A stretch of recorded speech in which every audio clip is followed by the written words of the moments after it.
निर्भीड, निपक्ष व रोखठोक माध्यम आपला सह्याद्री न्यूज, आवाज जनहिताचा. महारवतनाची 40 एकर जमीन लुटण्याचा प्रकार धक्कादायक आहे. राज्याच्या उपमुख्यमंत्र्याचा पोरगा जर महारवतनाच्या जमिनी लुटून कंपन्या उभा करत असेल तर हे महाराष्ट्राचे दुर्दैव आहे आणि सरकारच्या नाकाखाली सुरू आहे, महसूल मंत्र्याच्या नाकाखाली सुरू आहे. आणि आता महसूल मंत्री कारवाई करायचे आदेश द्यायचे सोडून माझ्याकडे तक्रार आल्यावर मी कारवाई करेल म्हणतोय. का ती महारवतनाची जमीन आहे, दलितांची जमीन आहे म्हणून न्याय द्यायचा नाही.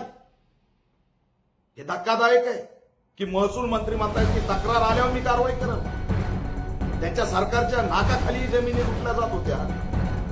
लक्ष कुठं होतं महसूल मंत्र्यांचं? फाईल आल्याशिवाय आणि तक्रार आल्याशिवाय आम्ही कारवाई करणार नाही. अंजलीताई दमानिया ह्या आम्हाला फाईल देतील, त्यानंतर आम्ही कारवाई करू असं जर बावनकुळे म्हणत असतील तर माझा त्यांना सल्ला आहे, अंजलीताई दमानियांनाच महसूल मंत्री करा ना. ही कोणती भाषा आहे? तुम्हाला पार्थ पवारवरती कारवाई करायची नाही हे जाहीर करा. तुमच्या सरकारमध्ये सोबत आहेत, गठबंधन सोबत आहेत म्हणून तुम्हाला कारवाई करायची नाही हे जाहीर करा. सर्रासपणे पार्थ पवारच नाही, महाराष्ट्रातल्या अनेक नेत्यांच्या पोरांनी या ठिकाणी जमिनी लुटल्यात. नेत्यांनी लुटल्यात, बिल्डरांनी लुटल्यात, भांडवलदारांनी लुटल्यात. आम्ही विचारतो कुठे आमच्या महारवतनच्या जमिनी?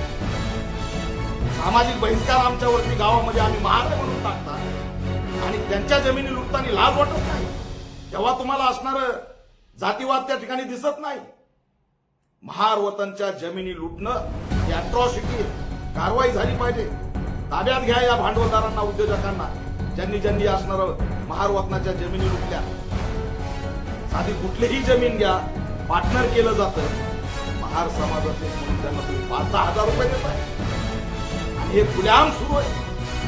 श्वेतपत्रिका सरकारने जाहीर करावी.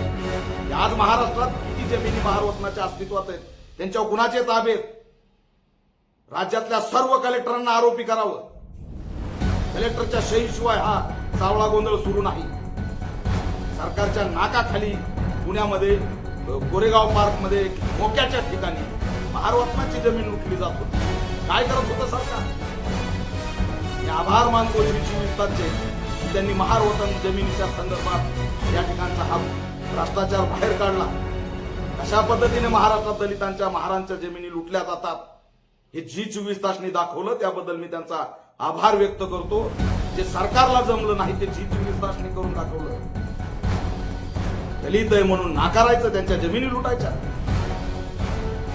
या ठिकाणी याच्यामध्ये नव्याने भूमिका घेतली पाहिजे आणि महारवतनाच्या जमिनी ज्यांनी ज्यांनी ताब्यात घेतल्या त्यांना असणार अटक झाली पाहिजे, अट्रॉसिटी झाली पाहिजे, अशी ऑल इंडिया पॅन्थर सेनेची मागणी आहे. या प्रकरणात आणि राज्यातल्या अनेक प्रकरणात जर कारवाई नाही झाली तर राज्यभर ऑल इंडिया पॅन्थर सेना आंदोलन केल्याशिवाय राहणार नाही असा इशारा देत आहे.